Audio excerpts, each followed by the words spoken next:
All right. Hello, friends. Hello, everyone. Everybody of you are in good of your health. So I just hope you are taking good care of your health and nobody's falling sick because of the changing weather. So today we are here to discuss the test and discussion, the test paper which you have already solved earlier. So without wasting time, let's get on with it. So the first MCQ which was asked in the test was measuring the skeletal dimensions directly on living individuals is known as. So there are certain things to be taken care of while attempting this particular question. So the question is asking measuring the skeletal dimensions. That means we are talking about the dimensions in the vertical as well as horizontal as well as in the sagittal plane. That means three-dimensional measurements we are talking about. And the second thing to be understood in this question is the question is asking living individuals. So these two other things to be taken care of while solving this question. So options are craniometry, cephalometry, anthropometry, and tomography. So before answering this question, we have to understand the meaning of these each and every term. So craniometry, what does craniometry means? It means measuring the skeletal dimensions on a dried skull. That means craniometry means on a dried skull. Measurements done on a dried skull. So as the skull has been dried, that means the organism is not living anymore. It is a dead organism. Right? So this is not the correct answer.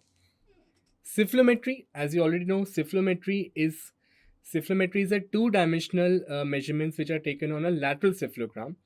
This is a specialized cephalogram which is shot for the patient for the purpose of assessment of both the relationship between the upper and the lower jaws, as well as to see all other cranial structures and to establish a particular relation between them, and in the long run to formulate a particular treatment plan for the patient. So that is the meaning of cephalometry. So cephalometry is not the answer because cephalometry makes use of a specialist, it makes use of a specialized radiograph. So cephalometry is also not the answer. Tomography, what does tomography means? So we have got computed tomography, we have got CBCT. So basically CT is computed tomography and CBCT is cone beam computed tomography. So tomography, it's a newer three-dimensional imaging technique which has been made available in the market since last few decades only. It was not there previously. Previously, all the orthodontists or all other doctors of other specialties had to rely on two-dimensional images only. But after the advent of three-dimensional imaging, that is the CBCT or CT, that is computed tomography, things have become relatively easier and it is relatively simpler and faster to reach to a proper conclusion based on the three-dimensional representation of the organ system or the body structure. So we are left with one option that is known as anthropometry, which makes a correct answer to this question. Now basically, what is anthropometry? We are talking about measurements done on a living organism, living individual. So if you're talking about human being per se, this has been already discussed in the chapter on essential diagnostic aids. So in order to make certain measurements of the head or of the face, we use a specialized instrument called as Furca's calipers. This is a specialized instrument which is of the shape of a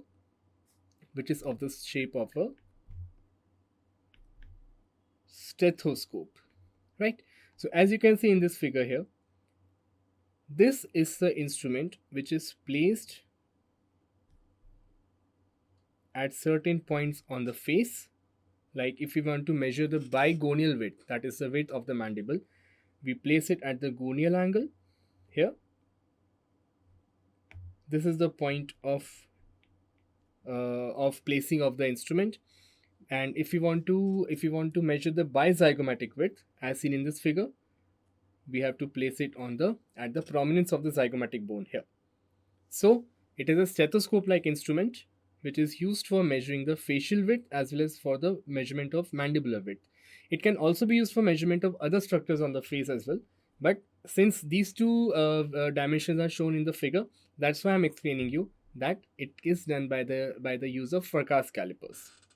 Right? So the correct answer to this question is anthropometry. Now coming to the next question. The question asks, regressive growth is a characteristic feature of which organ system? So we are given options: general tissue, the neural tissue, the lymphoid tissue, and the somatic tissue. Now, once such kind of questions come in the exam, the first thing which should come into your mind is the topic, the subtopic from which the question has been put up. So you know that this particular question has come from the topic of growth and development, general concepts of growth and development, and the subtopic is Scammonn's growth curve, right? So you have to visualize that growth curve in your mind before answering this question. Now, what is that growth curve? As you can see in this figure, if we plot the percentage of adult size on the y-axis and time on the x-axis, time in years on the x-axis. So there are basically 4 types of body structures, 4 types of tissues in the body which follow this curve. So this was described by Scammon. Hence it was known as Scammonn's growth curve, right? So here we know that this is the first organ system, the neural tissue, the genital tissues, and the general tissues. And there are 2 other jaws, there are 2 other plots in the graph. One is for the maxillary, one is for the mandibular jaw, right? Now talking about the lymphoid structure, as you can see in this figure, at the time of birth, the lymphoid structure was not at all grown, means the growth of the lymphoid structure was almost negligible. But it grows very, very rapidly and it reaches almost 200% the adult size by the time the child is around 10 to 12 years of age. Now, why does this happen? Why does not the growth continue till 100% and then stop? It is because it's a nature's mechanism of self-preservation. It's a nature's defense mechanism. How? Because as you know, as the child is growing, the child is not very intelligent.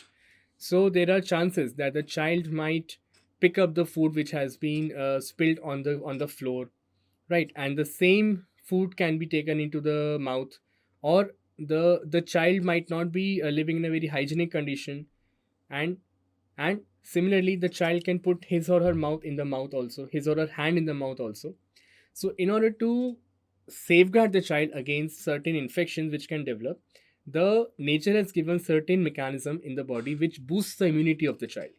And you know, lymphoid system is responsible for immunity basically. So that is why the nature has allowed the lymphoid system to grow up to 200% of the adult size by the time the child is around 10 to 12 years of age.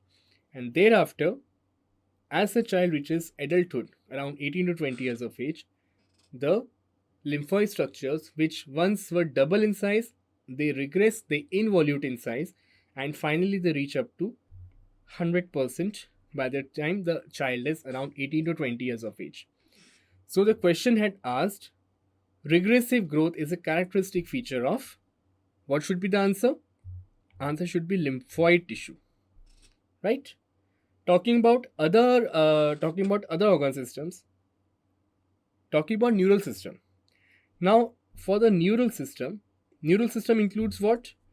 Includes brain, spinal cord, autonomic nervous system. Then basically all these nervous systems are included in the neural tissues. So at birth, the neural system, the characteristic of neural system is that the brain, spinal cord, and all the nerves associated with it, they grow very rapidly and they reach up to 80 to 90% of size 80 to 90% of size by the time the child is around 5 to 6 years of age. So this is again another MCQ for you people, that the neural system grows about 100% of its adult size by what age? So the answer should be around 5 to 6 of years. 5 to 6 years of age. That should be the correct answer for that. And after 6 years, there is very negligible growth of the neural tissues. The growth does occur. The child acquires wisdom. The neurons and the supporting structure, the supporting cells of the neurons, the white matter of the brain, they grow. Definitely it grows. That's why it has to increase volumetrically, right? And that's why the shape, the size of the head also increases proportionately by means of which growth theory? By means of function matrix theory. I hope you remember what is function matrix theory. So once the child reaches around 18 to 20 years of age, the final adult size of the neural system has already taken place. So 80 to 90% of the growth of neural system occurs by the age the child is 5 to 6 years of age. Talking about the genital system, now as you can see in this graph, till the time the child has started to obtain puberty, the genital system is not very well developed, both in males as well as in females. Correct? So, it is only after the attainment of puberty, the genital tissues start increasing in size. Both volumetrically and other sexual characteristics also start developing under the influence of secondary sexual hormones, specifically testosterone, progesterone, estrogen. Right? So, it is only that once the child reaches 18 to 20 years of age, the reproductive system of the person is fully active. So you can see by the graph that the growth of the reproductive system, that is the genital system, genital organs, does not take place until the child has attained puberty. Now talking about the general body structure, if you take an average of all these 4 organ systems, you obtain a S-shaped graph, S-shaped curve, also known as sigmoid shaped curve. Sigmoid or S-shaped curve. So this is in synchrony with the growth spurts. Like as you can see that the growth spurt, there are 3 types of growth spurts: immediately after birth, 1 year after birth, then prepubertal growth spurt and pubertal growth spurt. So this graph, the sigmoid shaped graph, is in synchrony with those 4 types of growth curves. Now if you look at the maxillary jaw and the mandibular jaw, if we talk about only the face, the maxilla grows more as compared to the mandible, but eventually the mandible catches up with the growth of the maxilla and the growth of both jaws come at par with each other, right? So that is why you can see in this figure that the growth of the mandible slightly lags behind that of the maxilla. The upper graph is of the maxilla, the lower orange graph is of the mandible.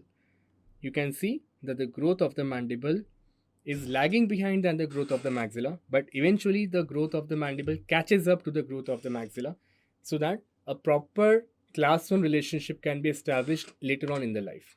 So that is again a characteristic feature which has to be taken into account.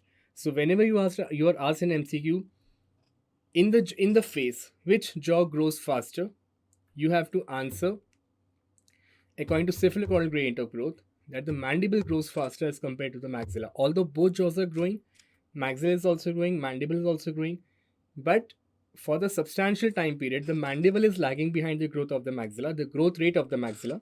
But eventually, because of the concept of catch-up growth, the mandible catches up to that of the maxilla, and both jaws are properly related to each other. So I hope this is clear. So let's go on to the next question. Now the question asks, post-lag phase in light pressure application for orthodontic tooth movement will persist for how many days? Again, few things have to be highlighted in this question. The question is asking light pressure application. There are 2 types of pressure application, heavy and light. You know that already. We have discussed that multiple times earlier. And second thing to be considered in this question is post lag phase. So the first graph which you should visualize while answering this question is this graph. So you have to understand there are two types of bone resorptions which take place during the course of orthodontic tooth movement. One is frontal resorption, one is undermining resorption. So frontal resorption takes place by means of application of light forces, and undermining resorption takes place due to the application of heavy forces. I hope you remember this. Now, talking about this graph, talking about the question, you can see if the tooth movement in millimeters is plotted against the y-axis and time in days is plotted against x-axis. So you see that whenever the force is applied, there is hardly any tooth movement for initial 1 or 2 days. And after that, the tooth movements continues in a linear fashion in cases of light application of forces. Light forces means the resorption of the bone is undergoing by means of frontal resorption, which is a continuous process. Whereas whenever heavy forces are applied, so the resorption of the bone takes place by means of undermining resorption. Right? So this undermining resorption, also known as hyalinization. This is also known as hyalinization. I hope that you also remember this. So it's the machinery, it's the bone resorption machinery which has to work extra time with extra effort to remove this hyalinization by means of undermining resorption. That's why it takes more time as compared to frontal resorption. And as you can see in this graph, the tooth is going to jump from one point to another in a step-like manner. So in case of heavy force application, there is no linear tooth movement as we saw in case of light force application. Whereas in heavy forces application, there is a step ladder kind of tooth movement.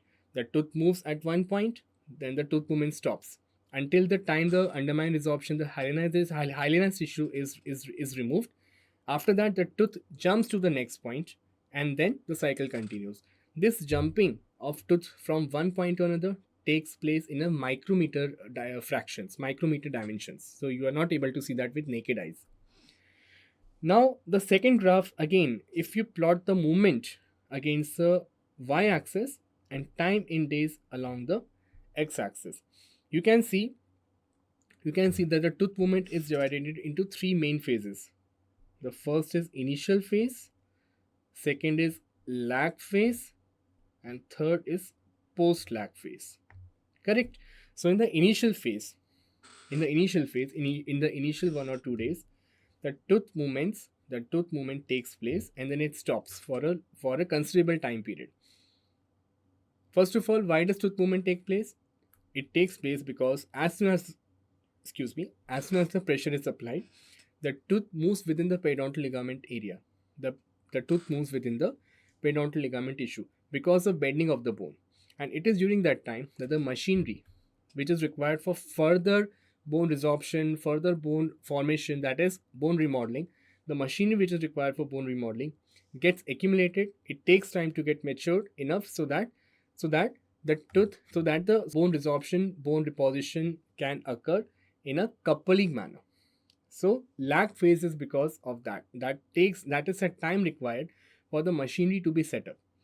Once the machinery is set up, the tooth movement takes place in an exponential manner. That means in a linear straight-like manner. So that comes under the post-lag period. Now the question arises, post-lag phase in light pressure application of ortho tooth movement will persist for how many days? As you know, the initial phase lasts for around 1 to 2 days. The lag period lasts for around 1 to 3 weeks. That is 7 to 21 days. And the post-lag period, the post-lag phase continues thereafter. Means it just requires another 2 days for the tooth to move in an exponential manner.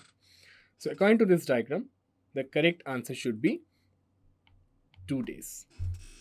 Clear?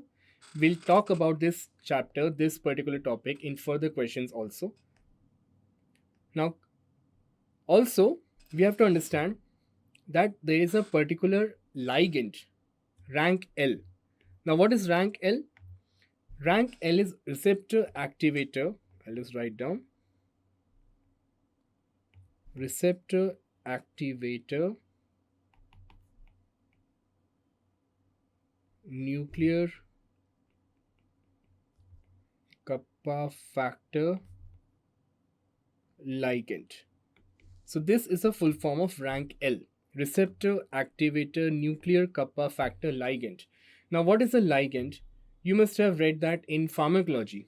So this ligand mechanism is one of the basic fundamentals of modus operandi of certain molecules of the drugs. So what is ligand? Basically, ligand is a molecule, ligand is a receptor molecule which when attaches to another molecule, it causes desired effect on the tissue or on that particular system, particular cell. So what happens here? This rank L, this ligand is expressed by osteoblast cells and the T cells alike. If rank L combines with rank, this is another factor, rank, this is not a ligand, this is just a factor. Once rank L combines with rank, which is present on the osteoclast precursor, that means rank plus rank L leads to development of osteoclasts. So once osteoclasts is more in number, what is going to happen? Bone resorption is going to happen. So whereas on the other hand, if rank L combines with another molecule called OPG, this is not orthopantomogram, mind it. So this is another high molecular weight molecule which is called osteoprotegrin. Once rank L combines with OPG, it leads to suppression of osteoclast and induction of apoptosis.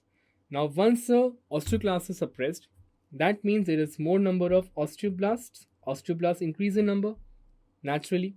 Now what is going to happen? Bone formation takes place. So now what is the conclusion of this particular slide? We can conclude that this molecule OPG, basically it acts as a decoy receptor and it acts by a mechanism of competitive inhibition. Like you remember competitive inhibition? That is one of the mechanism of drug action. Competitive inhibition. So this molecule OPG, it competes with rank in order to get attached to rank L. So whichever molecule is more in number, hence the desired effect is going to happen in the cells.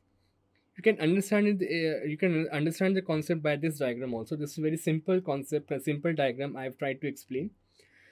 Excess rank L results in increased bone resorption. Why? Because rank L is going to combine with rank and that is going to lead to formation of osteoclast. Finally, bone is going to be resorbed here. Right? Whereas on the other hand, excess OPG results in decreased bone resorption. Why? Because whenever there is excessive of OPG, this and OPG are going to get combined. That is going to lead to suppression of osteoclasts and induction of apoptosis, finally leading to increase in number of osteoblasts.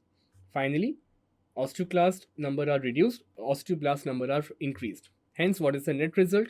The net result is bone formation as compared to bone resorption. Right? So I hope I am clear in this. Now coming to next question. Which of the following is produced by cartilage depicted in the illustration below with an arrow mark? Now find out the arrow mark. So the question is asking the arrow mark. This is the arrow mark which is being asked in the question. Now you have to understand which topic this question is from. So this topic is from the general concepts of growth and development. Subtopic, development of mandible. Correct. Now you have to understand which is the branchial arch by which the mandible is formed. The mandible is formed from the second branchial arch. And what is the cartilage behind that? Which is the main cartilage of second branchial arch? That is the Meckel's cartilage. So this is the Meckel's cartilage we are talking about. Right. Now question is asking which of the following is produced by cartilage. Which cartilage? Meckel's cartilage, depicted in the illustration below with an arrow mark. Now you know what are the derivatives of Meckel's cartilage. Does the Meckel cartilage help in development of the mandible? Does it? No. The derivatives of Meckel's cartilage are mental ossicles, incus and malleus, which are the bones in the middle ear. Then third derivative is spino-sphenoid, anterior ligament of malleus, and finally the sphenomandibular ligament. Nowhere you can see that the mandible is a derivative of the Meckel's cartilage. Meckel's cartilage does not contribute to the development of mandible in any way. All you need to remember is that the Meckel's cartilage is just a scaffold. It's just a cartilage scaffold over which the mandible, the ossification of mandible takes place. It does not help in the formation of any structure of the mandible per se. Just remember that, just highlight that in your mind. Okay. Now, as you can see in this figure, the condylar cartilage, this is the condylar cartilage which is being depicted. It develops initially as a separate area of condensation from that of the body of the mandible and only later is incorporated within the body of the mandible. Now there is a separate area of mesenchymal condensation at weeks, and fusion of the cartilage with the mandibular body at 4 months occur. Finally, the situation at birth is that the mandible you can see in a complete morphological pattern. Correct? So, what should be the correct answer here? Which of the following is produced by Meckel's cartilage? The answer is none of the above. Condylar cartilage, coronoid process, rest of the remiss, all of them are developed separately. They are developed, condylar process develops by endochondral bone formation. I'll just write it down. This is by endochondral bone formation. Whereas coronoid process, rest of remiss is by intramembranous bone formation.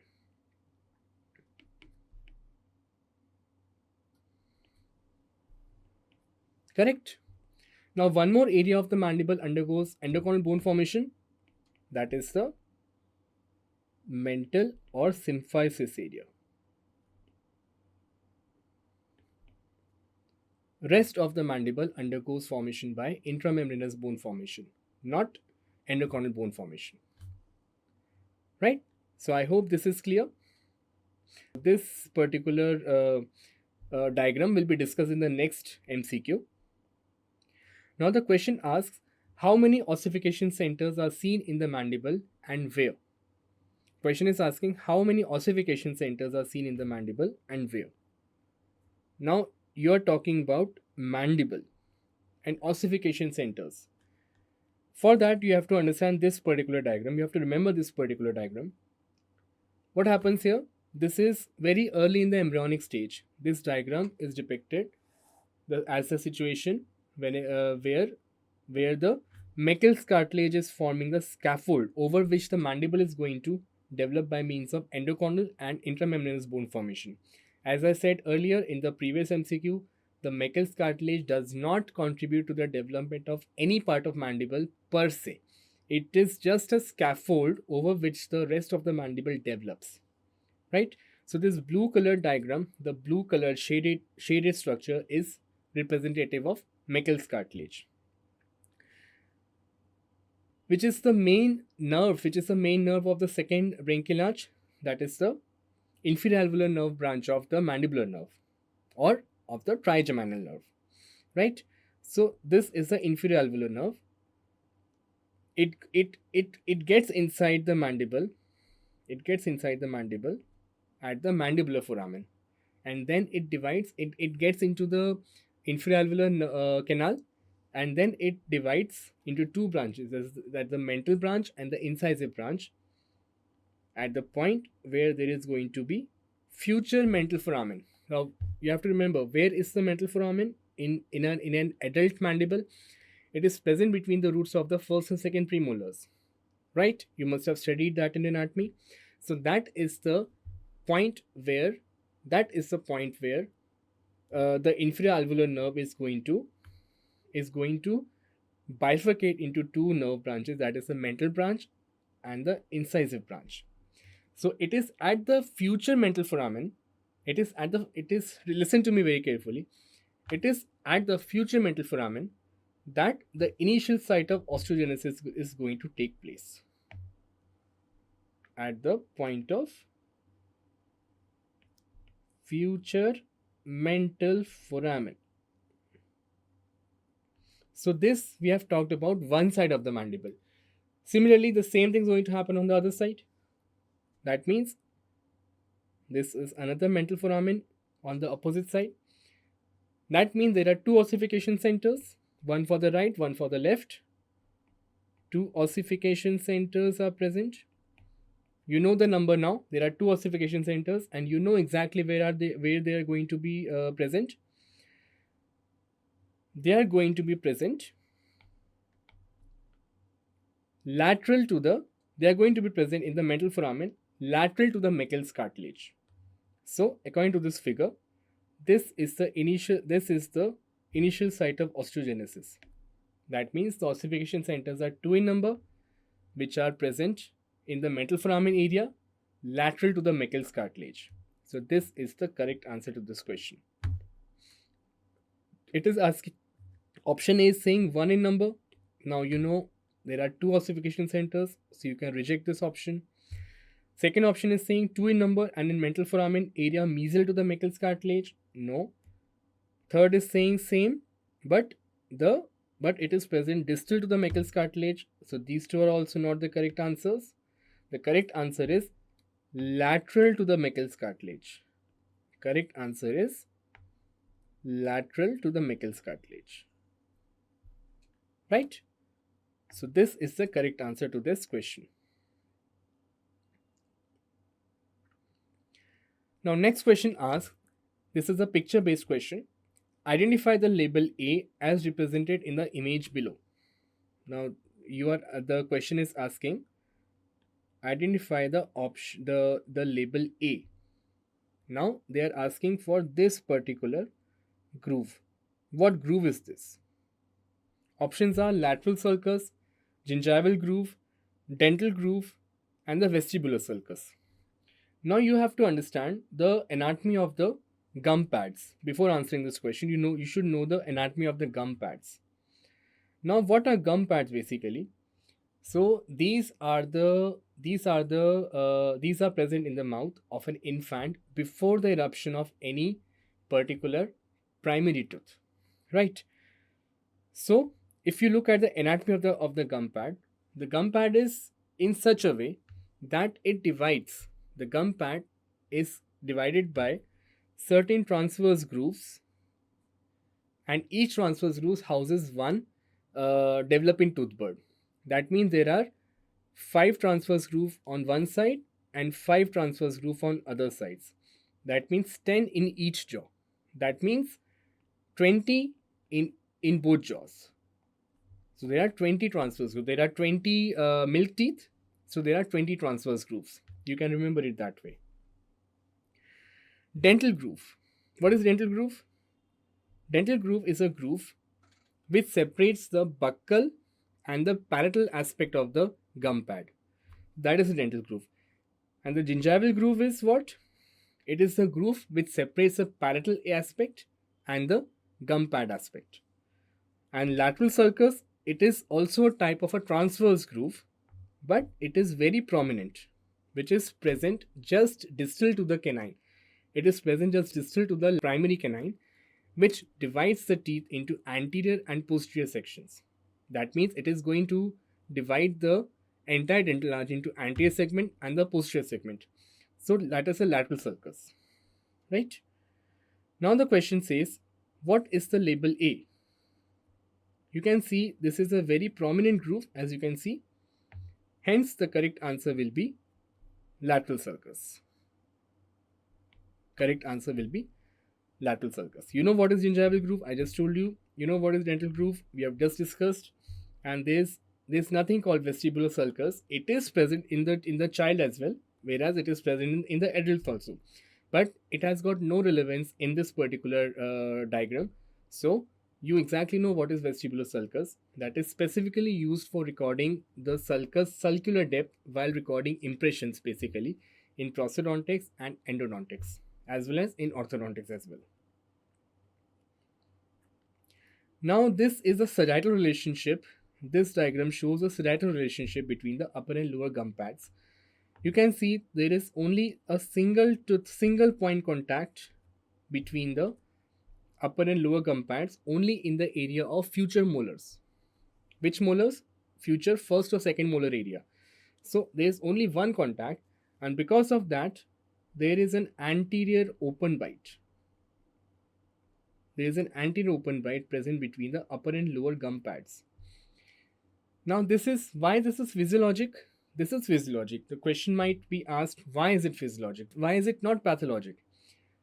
The answer to this question can be explained by simple fact that this open bite is what helps in the child to suckle the milk through the mother's breasts, to the mother's nipple. If you imagine that the gum pads are totally closed with each other, they are totally occluding with each other. You can imagine when the child tries to suckle the milk through the mother's breasts, the mother's breast might get injured because the child does not know what he's doing. It's just an inborn reflex. He has got no motor control over the tongue and over other orofacial musculatures. So just imagine if the gum pads are in proper contact with each other in the since the beginning, since the birth of the child tries to suckle the milk through the mother's breast, there is a chance that the child might bite on the mother's breast, on the mother's nipples, and the mother might be in tremendous pain after that. So this is a nature's protective mechanism. That's why you can also say this is a self-correcting anomaly.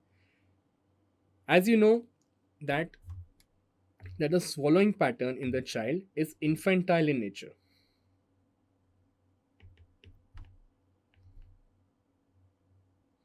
Whereas as soon as the teeth get erupted, as soon as the molars erupt the primary molars erupt after around 1.5 years, after 1.5 years, the infantile swallow changes into mature or somatic swallow.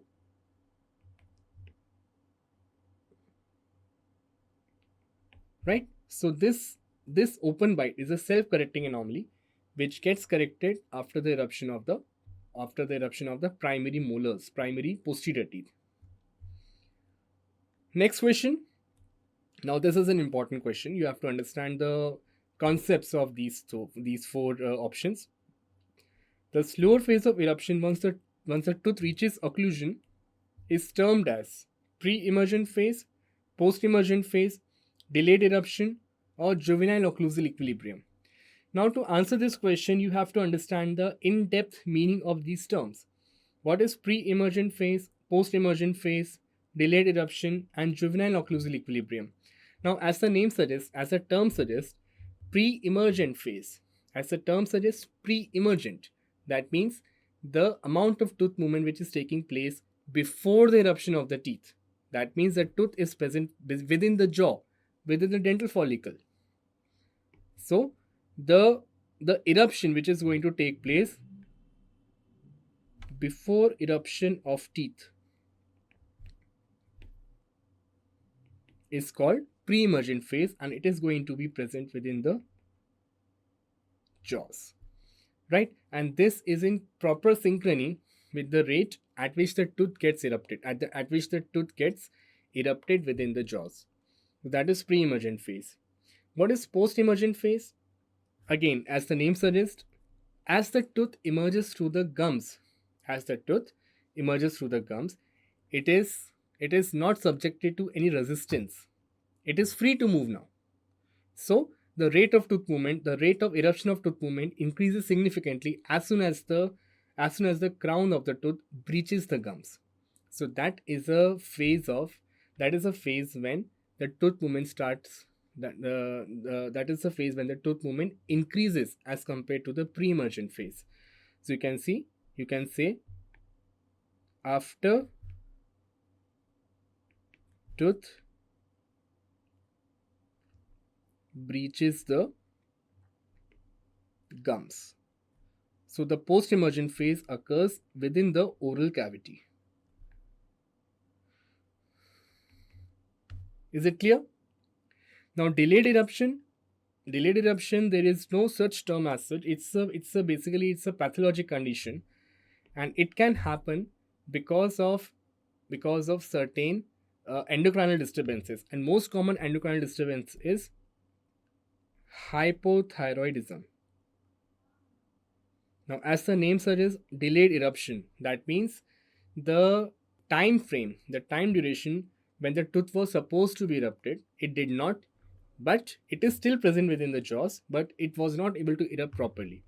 There could be many reasons to it. One of them is any endocrinal disturbances. There could be other causes like presence of any supernumerary teeth, presence of any resistance in the pathway of eruption, like for example, very heavy bones, very dense bones, or fibromatous gingiva. So Thomas M. Graeber had classified the local causes of malocclusion. He had tabulated multiple causes leading to local causes of malocclusion. We have already discussed that in my recorded as well as in live lectures. So I just hope you go back to those live lectures and recorded versions of the lectures to understand about this in further. Now, what is juvenile occlusal equilibrium? This is the correct answer to this question. What is juvenile occlusal equilibrium? Now, you know what is pre-emergent phase, what is post-emergent phase. What happens once the upper and lower jaw teeth, maxillary and mandibular teeth, they are erupting, and they continue to erupt until the proper occlusion is reached. Once the mandibular tooth comes in contact with the maxillary antagonist, so it appears, it does not happen as such, but listen to me very carefully. This is an important concept. It appears once both the upper and lower teeth are in contact with each other, it appears that the tooth eruption has stopped. But actually it has not stopped. Surprised? Now what happens? It has not stopped. The tooth movement is still occurring. The tooth eruption is still occurring. It is occurring to maintain the contact as well as to maintain the contact in a form. I just want to explain.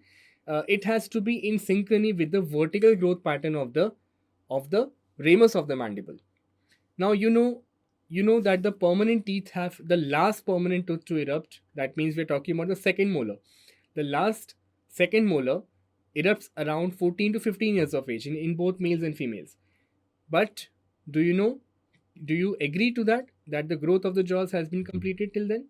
No, they have not completed. The growth of the jaw continues up till 18 to 21 years of age, both in the vertical pattern. Now, as I had already talked about earlier, that the growth of the jaws occurs in this manner, TSV. That means the first growth to complete is transverse growth, followed by sagittal growth, followed by vertical growth. That means it is the vertical growth which occurs until the time the child is 18 to 21 years of age. Now, it is this vertical growth pattern which has to be in synchrony with the teeth. Now, just imagine if the teeth are in proper occlusion, and still after the contact of upper and lower antagonists, the ramus of the mandible is still growing in a vertical direction. What can happen? Just try to imagine what can happen because of that. What can happen is that the teeth can lose contact with each other. Right? The teeth can lose contact with each other because the vertical growth of the jaw has occurred, vertical growth of the ramus has occurred, and that has taken away the lower tooth away from the maxillary tooth. But it does not happen. Why it does not happen? It does not happen because of this phenomena known as juvenile occlusal equilibrium. Now you got my point? So this juvenile occlusal equilibrium is the eruption of the teeth, which matches with the vertical growth of the jaws. So, question is asking, the slower phase of eruption once the tooth reaches occlusion is termed as juvenile occlusal equilibrium. So I hope this is clear. So I have just written a small paragraph to it. You can take a screenshot of this. These are direct lines from the textbook called William R. Prophet. You can read that. And this is the same thing. The only takeaway line of this paragraph is that during the juvenile equilibrium, teeth that are in function erupt at a rate that parallels the rate of vertical growth of the mandibular ramus. As the mandible continues to grow, it moves away from the maxilla, creating a space into which the teeth erupt. So, this eruption of teeth, even after the teeth are in occlusion, is known as juvenile occlusal equilibrium. Is it clear? I've explained that in the with the help of a small diagram also. You can see these are the superimpositions of lateral cephalograms at the age of 10 years and 14 years. 10 years are traced in black color, and when the child was 14 years of age, the tracing is done in red colors.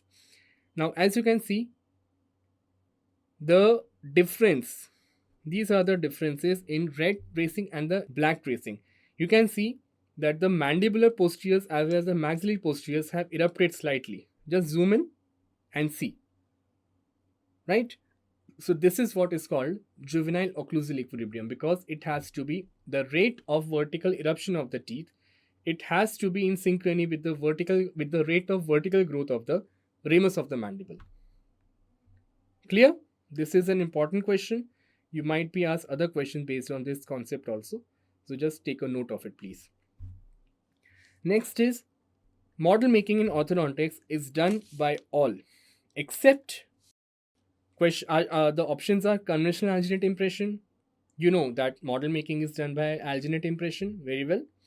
Second is 3D printing. This is a relatively newer technique. So yes, it is done by 3D printing also. Third is intraoral scanner. It is a digital method of making digital records in the form of digital models, which you just have to scan the mouth, you just have to scan the dentition, and allow the software to process the information, and the result can be obtained on the computer screen, which is on the computer, which is filled by that particular algorithm containing the software, and you can have the digital model readily available to you on the computer screen, so that which you can play around. You can see the digital model from all three dimensions, that is the frontal aspect, the lateral aspect, the lingual aspect, as well as you can even take out, you can even study the maxillary car separately, mandibular car separately. And this specifically, the 3D printing and intraoral scanners are basically used in newer technique called aligners fabrication. So these are the main techniques. These are the main mainstay. These are the main workflow by which aligner process is fabricated. So the answer is prototyping. Now, just to give you a brief introduction about how aligners are manufactured, first you have to digitally acquire the image by means of intraoral scanners. As I just said, you can do that by means of digital impressions, or by means of polyvinyl siloxane impression, high definition impressions also. Then the digital models are sent electronically to the research and development facility, or the models, the impressions which you have taken from the patient's dentition, they can be shipped to the research and development center available present at different locations in the world, depending on which aligner company you are dealing with. So basic framework is the same. It's just that the brand value is what makes different aligner company stand apart from others. Second method is treatment planning. So you have to analyze those scars, those records, whether digital or physical records. Then we have to plan the treatment using a software called ClinCheck. So after approval by the orthodontist, once the treatment plan has been approved, then 3D printing of the models takes place. Now, this is again a sophisticated technique, and based on these 3D printed models, the thermoforming clear aligners are manufactured by a process known as stereolithography. Right? So, this is the general workflow of aligners, how these aligners are manufactured. So, you can also see here that the doctor is scanning the patient's mouth in the first figure here. The doctor is scanning the patient's mouth, and the patient's dentition is readily seen on the computer screen. Now, intraoral scanners make use of structured light to record the hard and soft tissue digitally, which is processed on the computer screen by means of certain softwares, and the result is immediately presented to you. Now, these are the digital models I was talking about, and these are the polyvinyl siloxane models, polyvinyl siloxane impressions, what we just talked about. Now, basically, rapid prototyping is a stereolithographic process by which a product is created using an ultraviolet curable liquid resin, polymer, and advanced laser technology. So, basically, what is rapid prototyping? It is a laser technology. It is a laser technology by which a product is created using ultraviolet curable liquid resin polymer. Right? So model making is done in orthodontics by all except the answer is prototyping. Now coming to the next question.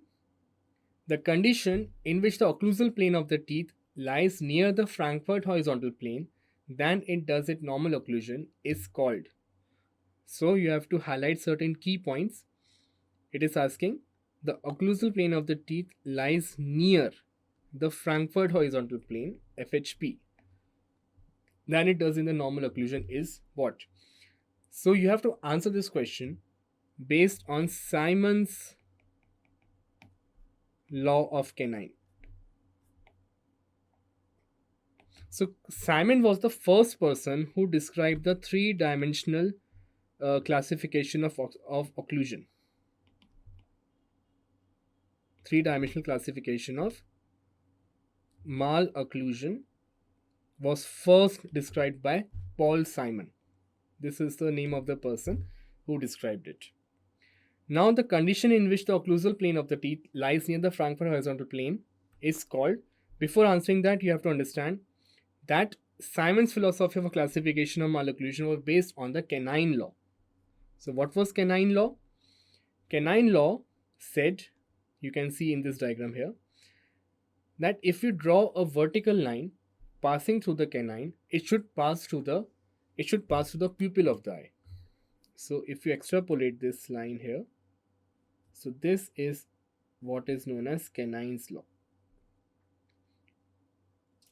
So this is what is known as canine's law. Right.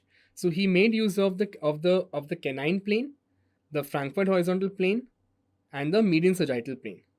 This is the first plane is the median sagittal plane.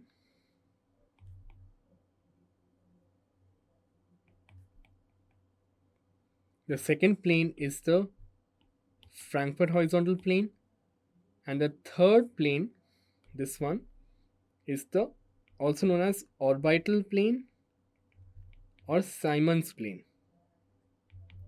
The Simon's plane is what? As I just said, that this is a vertical plane, this is a coronal plane which passes through the canine, and that has to pass through the pupil of the eye. So the classification was based on these three basically planes.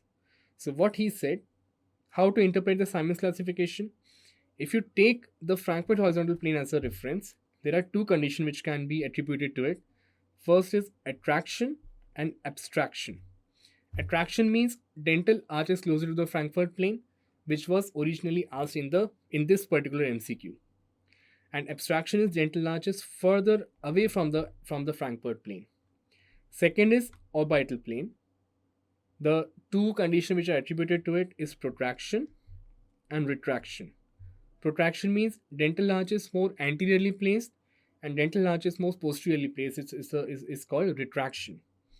And finally, the transverse plane, that is the mid-sagittal plane. Again, two conditions. One is contraction and distraction. Contraction means dental arch is nearer to the mid-sagittal plane, and distraction means that the dental arch is further away from the mid-sagittal plane. So, the correct answer to this question should be, what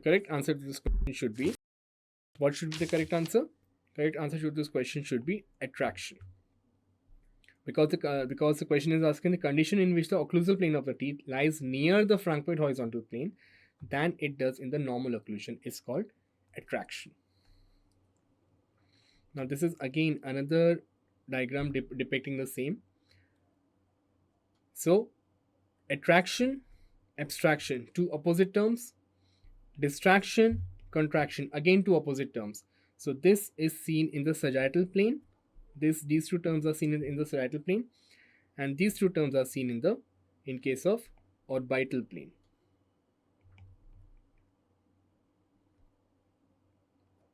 Sorry, not orbital plane. These two terms are seen in respect to Frankfurt horizontal plane. Right? Is it clear? Okay. Next question. Prolonged thumb sucking directly results in all of the following except. Now the question is asking the topic from which the question is taken is habits. Question is asking prolonged thumb sucking habit. Now what happens in thumb sucking habit? The child has a tendency of putting the thumb on the anterior palate. Right? That is what is called thumb sucking habit. Normally the thumb sucking is considered normal till the time the child is around 1 to 1.5 years of age. If the child sucks the thumb till 1 to 1.5 years of age, it is considered relatively normal. But if the condition persists even further, that's when the malocclusions start to take place. Correct? That is when the malocclusions start to take place, and that is when you have to, as an orthodontist, you are supposed to intervene this prevailing persisting condition. Now, the options are deep overbite, proclination of upper centrals, anterior open bite, and constriction of maxilla. Now, what happens because of prolonged thumb sucking habit? You have to understand what are the basic clinical features associated with that. Now, to give you a perspective, this is what is happening in thumb sucking habit, that the child is putting the thumb on the anterior part of the palate.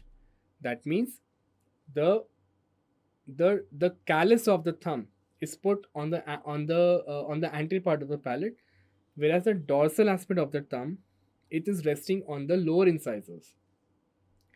So what happens because of that? Because of that, the upper central incisors get proclined and lower central incisors get retroclined. So this is known as crowbar effect. Crowbar effect. Did you get me? What did I say? Just do it yourself. Everybody, I want you to put your thumb with me inside your mouth. Like this. You will observe that the callus of the thumb is resting on the palate, whereas the dorsal aspect of the thumb, it is resting on the lower incisors. And if you do this for a very, very long period of time, what is going to happen? The upper incisors are going to get proclined, lower incisors are going to get retroclined. So this effect is known as crowbar effect. Just make a point of it, make a note of it. This is known as crowbar effect. Now, what are the clinical conditions? What are the clinical features associated with it? You will have open bite. Definitely you're going to have open bite, as you can see in this. Also, what will you see? You will observe lowered tongue posture. You will observe posterior maxillary constriction. You can also observe posterior cross bites.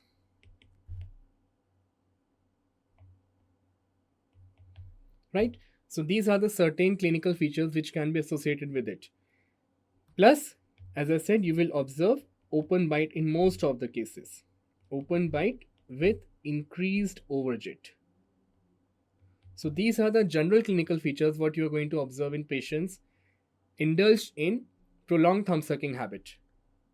Now the question is asking all of the it results in all of the following except, as I just said, it can have proclination of upper central incisors, it can cause anterior open bite, it can cause constriction of the maxilla bilaterally resulting in cross bite. What is not going to happen, that is deep overbite. You will have open bite but not deep bite, right? So that makes the correct answer to this. Now to understand this, why does maxillary constriction occur, you have to understand something known as buccinator mechanism.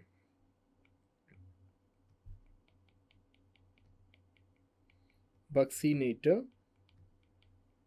mechanism has to be understood. Now what is buccinator mechanism? You know that the maxillary and mandibular teeth, the oral cavity is surrounded by musculature from all the sides, right? There is a very powerful organ within the oral cavity that is called a tongue, and the teeth are surrounded on the buccal aspect by which all muscles? We are talking about the buccinator muscle, which forms the bulk of muscle of the cheeks. Then in the front we have orbicularis oris muscle. On the opposite side we also have buccinator muscle. Then we have superior constrictor muscle, which forms the anterior wall of the pharynx. So there are three muscles basically. That is the buccinator muscle, that is the orbicularis oris muscle, and the superior constrictor muscle. So these three are the muscles which are responsible for the buccinator mechanism. Now what happens? The teeth in normal occlusion, they are properly aligned with each other. As you can see, in most of the cases, the teeth are normally aligned with each other. So the alignment of the teeth depends on a fine balance of forces between these two opposite forces. So you can see that the buccinator muscle provides an inward directed forces on the teeth. The buccinator muscle provides an inward directed forces on the teeth, whereas tongue provides an external directed forces on the teeth. The buccinator muscle and the orbicularis oris muscle from the front, these two muscles are indulged in providing an inward directed force on the teeth, whereas the tongue provides an outward directed force on the teeth. So there is a constant battle going on between these two muscles and the tongue. As I say ना, एक के ऊपर दो भारी या एक के ऊपर सब भारी या सब के ऊपर एक भारी, whatever. I'm not getting it exactly. So basically what happens, the tongue is the most powerful muscle of the oral cavity, which overpowers every other muscles. So that means whatever inward directed forces are provided by the buccinator muscle and by the orbicularis oris muscle, that's get nullified by the single acting tongue. So there is a neutral zone. So what happens? These are the buccinator muscles. Buccinator muscle. These are the teeth. If we are looking at the teeth in cross section, and this is the tongue. This is the tongue. So the buccinator muscle and the orbicularis oris muscle, they are causing inward directed forces, whereas tongue leads to outward forces. So there's a constant battle going on between the tongue and the buccinators. So the point where the forces get nullified, the forces cancel out each other. So this is the zone where the teeth are going to erupt properly. So this zone is known as neutral zone. It is in the neutral zone that the teeth erupt normally. Whenever there is disturbance of this neutral zone, like whenever the tongue is providing more force, or whenever the buccinator muscle, that is whenever the cheek muscles are not acting properly, or there is some pathological condition going on, it's only because of that either one of them gets either one of the muscle is the winner, and that leads to development of malocclusion. So there's a very fine balance between the two, right? And the third muscle, that is the superior constrictor muscle, it gets inserted in the pterygomandibular raphe here and on the pharyngeal tubercle in the midline. So it forms a triangular force concept.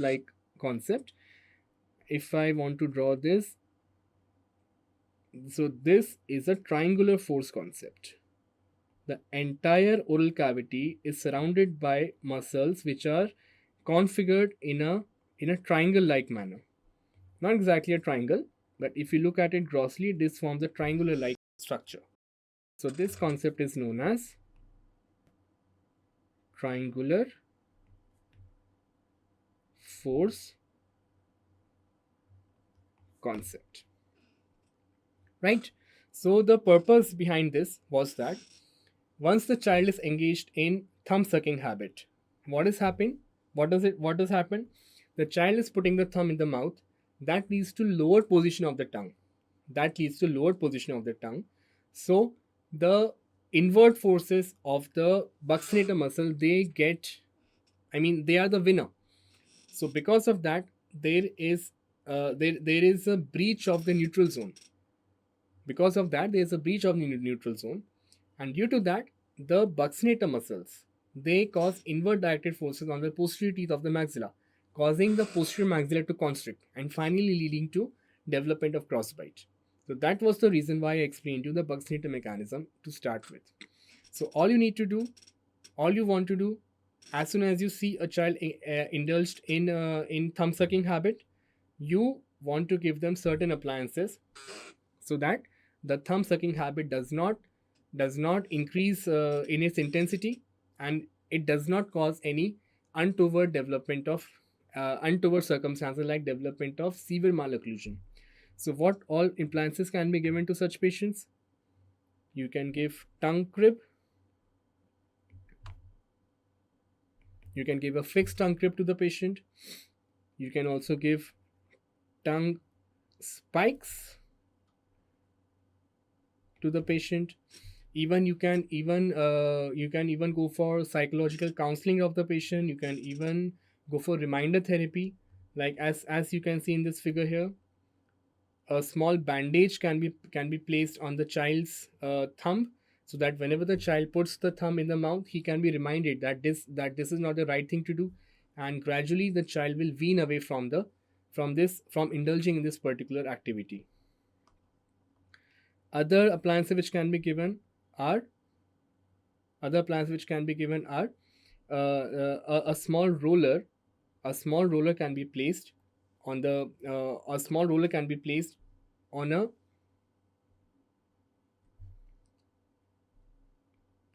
it's a fixed appliance, and a small plastic or vulcanite roller can be placed on the wire, and the patient can play with the tongue on that roller. So this is an appliance which can be used for both purposes. It can be used for tongue thrusting. These all appliances can be used for tongue thrusting as well as for thumb sucking habit.